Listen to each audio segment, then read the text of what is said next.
Nos últimos anos, tivemos um crescimento no número de pessoas que se declaram como veganas. Como resultado, foi possível ver um aumento nas falas de que o veganismo seria a solução para as crises climáticas. No vídeo de hoje eu vou mostrar o porquê isso é uma mentira. Olá, me chamo Brigitte de Arjuba Rota e, como de costume, estou aqui para ocupar as suas sinapses com informações importantes de verdade. Muito se fala sobre como o veganismo vai salvar o planeta e pipipipopopó, mas pouco se ouve o que a ciência diz a respeito. E hoje eu vou acabar de vez com todas essas mentiras que são espalhadas sobre isso. Mas antes, vamos para a palavra da nossa patrocinadora.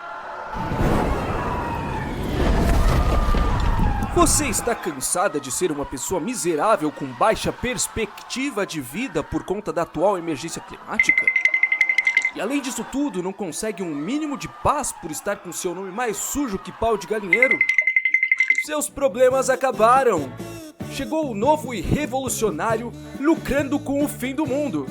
Neste e-book, Brigitte de Arjuba Rota nos conduz por uma jornada mágica construindo um mindset inédito. As catástrofes climáticas deixam de ser meros desafios e se transformam em cases de sucesso para a criação de negócios disruptivos, partindo de uma perspectiva de prosperidade completamente original. Compre hoje mesmo a sua edição de Lucrando com o Fim do Mundo e passe a utilizar o sistema climático global em colapso como fonte para o seu primeiro milhão.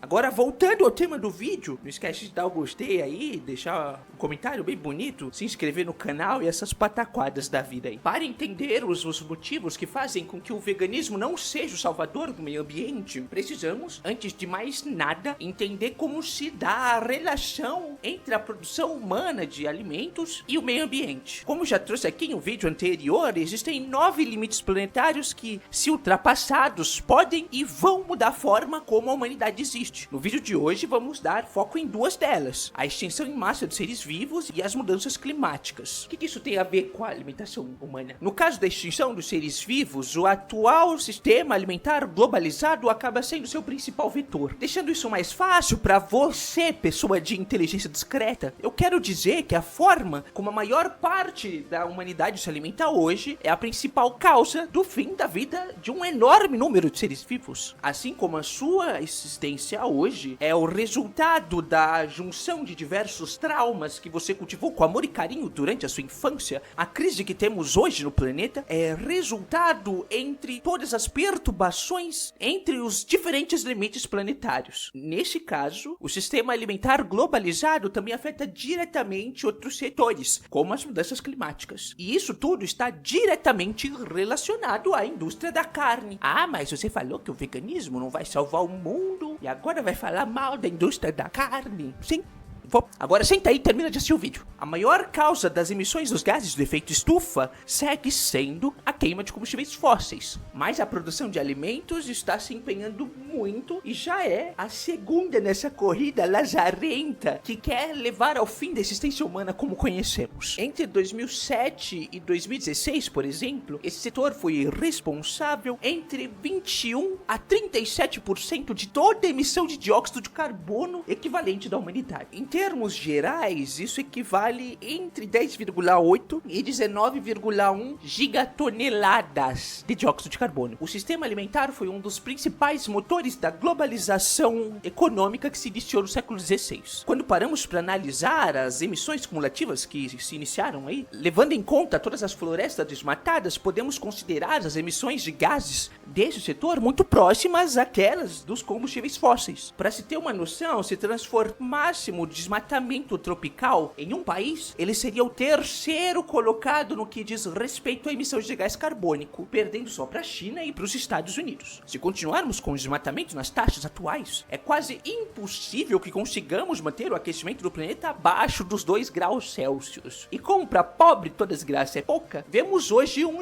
looping de destruição da floresta amazônica. A entidade sobrenatural genérica que guia o universo fez coisas muito boas, e uma delas é a capacidade capacidade de que as florestas possuem de acumular nas árvores o dióxido de carbono que está em excesso na atmosfera. Mas as queimadas e o desmatamento e o aquecimento global como um todo transformam parte da floresta que faz isso em uma fonte de emissão de carbono, o que não é nada bom. Assim, se não mudarmos a forma como produzimos alimentos hoje em dia, não vamos conseguir manter o Acordo de Paris. Como diz Dora Hargitay, não podemos resolver o problema climático sem resolver ao mesmo tempo a crise animal e a crise alimentar. E aqui não estamos falando das comunidades tradicionais que dependem da caça ou da pesca ou da criação de pequenos rebanhos para sua sobrevivência. Esse tipo de consumo é irrelevante se comparado com o real problema. A crise animal está relacionada diretamente com a gigantesca e brutal indústria de proteínas animais que segue crescendo para alimentar as populações urbanas, em especial os 20 ou 30% mais ricos da humanidade. Como já dito nos vídeos que falamos sobre o agronegócio, que você pode assistir clicando no card, a pecuária afeta diretamente o meio ambiente com a sua emissão dos gases de efeito de estufa, seja pelo desmatamento, seja pelo metano produzido pelos animais. Flashback. A história de dizer que o boi é que emite gases é estupidez, porque ele está comendo o capim. O capim é absorção de carbono no solo, quer dizer, é ciclo fechado. O Salles diz que é um sistema fechado, mas as vacas não metabolizam metano. End of flashback. Quebras dos ciclos do nitrogênio e fósforo, erosão do solo e desertificação por causa do sobrepastoreio, desmatamento, desenvolvimento de doenças, o aumento de resistência pelo uso de antibióticos sem o mínimo de cuidado, sofrimento animal, o uso insustentável de água e riscos à saúde humana pelo consumo de carne vermelha e carne processada. A Globo não chegou tão longe da verdade falando que o agro é tudo. Ele não é tudo, mas ele esforça muito para ter em suas entranhas todas as formas possíveis de destruir o meio ambiente. Como sei que você é uma pessoa insuportável que gosta de cobrar números quando pessoas apresentam fatos que vão contra ao que o seu coraçãozinho acredita, mas que passa pano para qualquer bobagem que seja boa para ti, trouxe alguns dados aqui. No planeta temos aproximadamente 148,94 milhões de quilômetros quadrados de terras acima d'água. Desse total, 104 milhões de quilômetros quadrados são habitáveis pela nossa espécie. Desse valor, 51 milhões de quilômetros quadrados são utilizados pela agropecuária, do qual 40 milhões são utilizados para a produção de carne, leite e ração animal. Isso tudo quer dizer que aproximadamente 40% da área habitável por pessoas são utilizadas para atender uma dieta crescente baseada em nutrientes animais. Só 11 milhões de quilômetros quadrados são utilizados de fato na produção de cultivos agrícolas voltados diretamente à alimentação humana. Para não ser de todo pessimista, algumas coisas boas podem sair da criação de gado. E não, eu não tô falando do sertanejo universitário.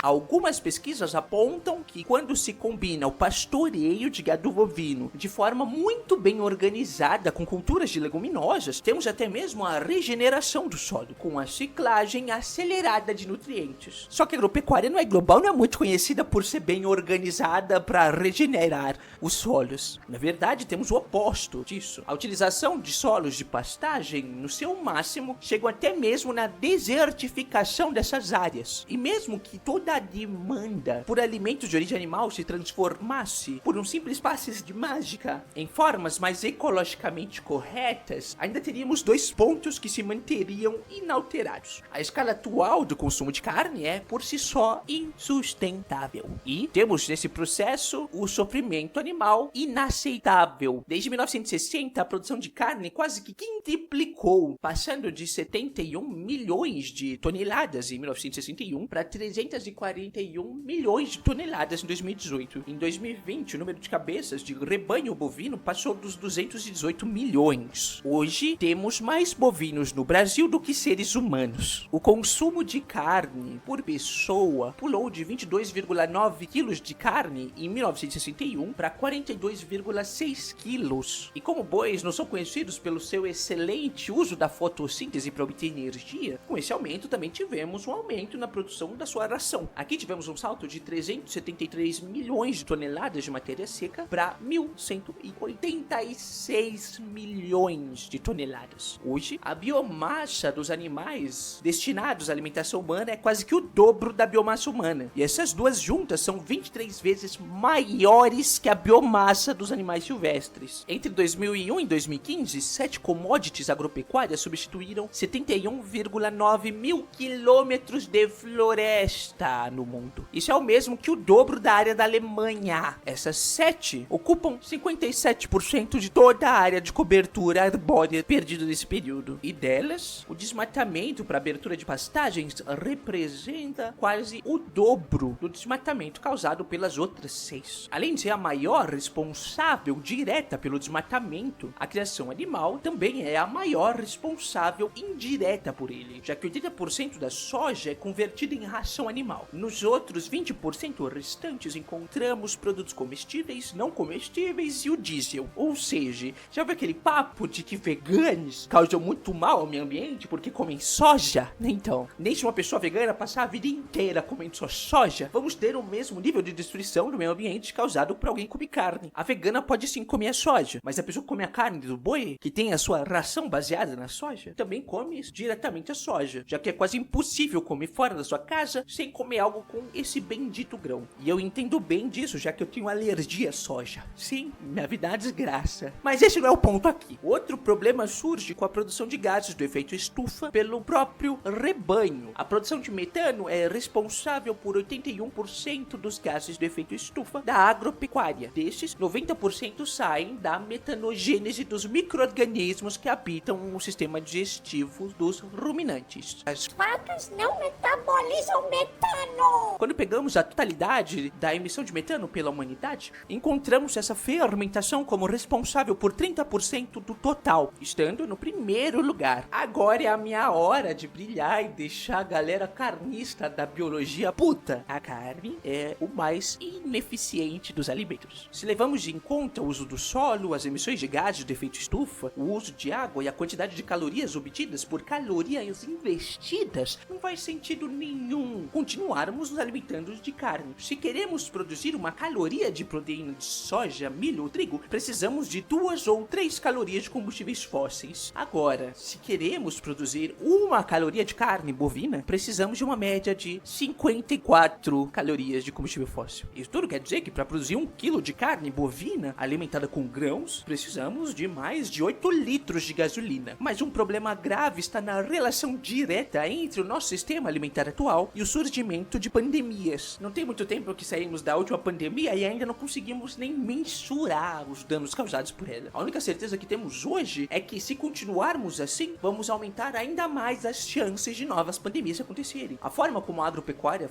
funciona hoje em dia é a fórmula perfeita para isso. Estima-se que na natureza existem aproximadamente 1,7 milhões de vírus não identificados. Neles existem incontáveis vírus que podem e vão gerar novas pandemias. Dos vírus que podem ser transmitidos entre animais e humanos, 50% são hospedados em animais domesticados. Mas esse grupo de animais é composto por apenas 12 espécies. O título do vídeo diz que o veganismo não vai salvar o mundo. E isso é uma verdade. Não é só um punhado de gente se tornando veganas que vai salvar o meio ambiente. Mas da mesma forma, é impossível mantermos um mundo habitável para nós mesmos, mantendo o consumo de carne. Ou até mesmo diminuindo o consumo de carne, mas sem mudar drasticamente todo o sistema alimentar globalizado. O veganismo não vai salvar o meio ambiente, pois ele sozinho não é o suficiente. Precisamos abandonar o uso de combustíveis fósseis, transformar a agricultura num sumidouro de carbono, abandonando a criação de animais para o consumo humano e reflorestando as pastagens. Precisamos diminuir a área utilizada na produção de alimentos. Ou é isso, ou você pode continuar comendo seu vizinho. Mas aproveita, pois o colapso sistêmico não vai te deixar se empanturrar por muito tempo. Se você quiser continuar se aventurando nesse desgraçamento mental todo, pode assistir esse vídeo aqui que falo sobre agronegócio, ou esse aqui em que falo sobre os 9 limites planetários. Se gostou do vídeo, deixa o gostei, se inscreve no canal, pipipipopopó, beijo, até o próximo vídeo, minha flor. Beijo, beijo, beijo, beijo, tchau.